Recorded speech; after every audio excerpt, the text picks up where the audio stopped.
Mesdames et messieurs, bonsoir et bienvenue aux 20h. Tout d'abord les titres de ce journal. Les ministres des Finances des pays du G8 se retrouvent à Lecce en Italie. Ils envisagent des stratégies crédibles de sortie de crise. Au Yémen, 7 des 9 étrangers enlevés la semaine dernière dans une zone montagneuse de la province de Saada, au nord du pays, sont retrouvés morts. Puis en sport, la Coupe des Confédérations de football 2009 se déroule du 14 au 28 juin en Afrique du Sud. C'est l'occasion pour les pays de se tester un an avant la première Coupe du Monde sur sol africain. Voilà pour les titres, mesdames et messieurs, une fois de plus, bienvenue aux 20h. Dans ce journal, nous débutons avec l'économie. Parlant de G8, les ministres des Finances des pays du G8, c'est-à-dire la France, l'Allemagne, l'Italie, les Royaumes-Unis, la Russie, les États-Unis, le Canada et le Japon se retrouvent à Lecce en Italie. Ils envisagent des stratégies crédibles de sortie de crise et font aussi le point sur les décisions prises lors du G20. Il y a de cela 2 mois pour ainsi soutenir l'économie mondiale. Lors de cette rencontre, les ministres des Finances réaffirment leur engagement, qu'il s'agisse de la relance du soutien au FMI ou des régulations financières. Alistair Darling, le ministre britannique, demande aux pays membres du G8 de tenir leurs promesses d'assainir leurs banques. En clair, régler le problème des actifs toxiques pour ainsi évaluer le besoin de recapitalisation. La ministre française des Finances demande que la Banque européenne publie les résultats de leur test de résistance qui vise ainsi à mesurer les solidités face à la crise.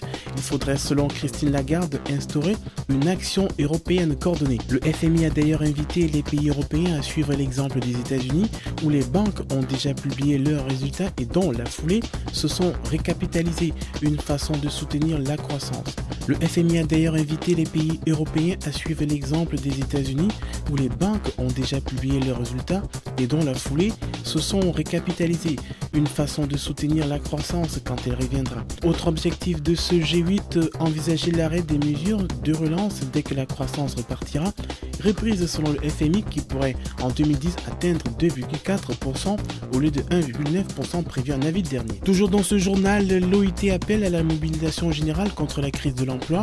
L'OIT a appelé ce lundi à Genève les gouvernements à se mobiliser pour mettre en place rapidement des mesures en faveur de l'emploi pour contrer une crise qui pourrait se prolonger bien après la reprise économique mondiale. Devant cette instance, le président français a également déclaré que le monde ne peut pas être gouverné par la seule loi. Devant cette instance, le président français a également déclaré que le monde ne peut pas être gouverné par la seule loi de l'offre et de la demande. Nicolas Sarkozy a dénoncé le dumping social, c'est-à-dire la concurrence entre les législations du travail des États et a invité l'OIT à participer au G20. L'OIT qui rassemble les représentants syndicaux du patronat et des gouvernements des 183 États de l'ONU a trouvé un appui de la part des chefs d'État brésiliens et français.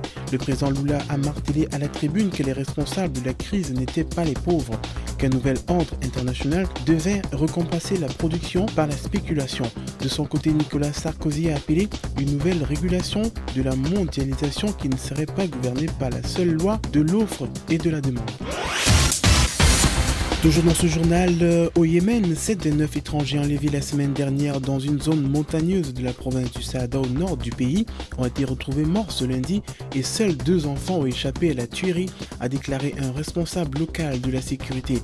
Pour l'heure, la mort de ces otages n'a pas été officiellement confirmée. La seule certitude est que ces 9 personnes, 7 Allemands, un couple, 3 enfants et 2 infirmières, un ingénieur britannique et une enseignante sud-coréenne, contrairement aux enlèvements précédents, n'étaient pas tous des touristes mais des étrangers vivant depuis de nombreuses années au Yémen. À l'origine, il y a une opposition au Yémen contre la décision du gouvernement après les attentats du 11 septembre 2001 de soutenir la politique américaine de lutte contre le terrorisme. Face aux critiques, le gouvernement choisit de durcir la répression. Hussein Badr, un religieux de la communauté du chiite Zaïdi, créé alors dans le nord du pays, dans la province de Saada, à environ 250 km de la capitale Sanaa, un groupe qui entend dénoncer l'alignement du gouvernement sur les États-Unis et plus largement l'absence d'investissements gouvernementaux dans la région. Le gouvernement de son côté qualifie rapidement ce mouvement de terroristes et multiplie les opérations militaires. Il faut savoir parallèlement que le Yémen est l'un des fiefs des islamistes radicaux du type Al-Qaïda. Le pouvoir a longtemps fermé les yeux sur la menace qu'ils représentent. Ils ont même été utilisés pour combattre la rébellion dans le nord du pays. Le gouvernement avait même libéré quelques centaines d'islamistes emprisonnés à la demande des Américains. Mais cette main tendue a échoué et la branche yéménite d'Al-Qaïda entend désormais multiplier les opérations pour déstabiliser le régime. Toujours dans ce journal, la Cour pénale internationale vient d'ordonner le renvoi devant la justice de Jean-Pierre Bemba, ancien vice-président de la République démocratique du Congo et surtout président du mouvement de libération du Congo. Il avait été arrêté le 24 mai 2008 par les autorités bruxelloises qui exécutaient un mandat délivré par la Cour pénale internationale. Les premières comparutions de Jean-Pierre Bemba ont lieu du 12 au 15 janvier 2009 au siège de la Cour pénale internationale à La Haye, où le leader congolais s'est vu notifier les charges retenues contre lui. Elles concernent essentiellement les exactions commises en Centrafrique par ses troupes en 2002 et en 2003. En effet, les soldats du MLC avaient volé au secours du président de la République centrafricaine, Ange-Félix Patassé, qui se disait menacé par un coup d'État. Le tribunal n'a pas retenu ces arguments et a confirmé la responsabilité pénale de Jean-Pierre Bemba en qualité de chef militaire.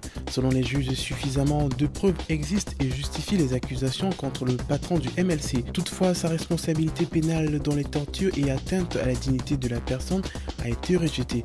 Le tribunal n'a pas encore fixé de date pour le procès de Jean-Pierre Bemba.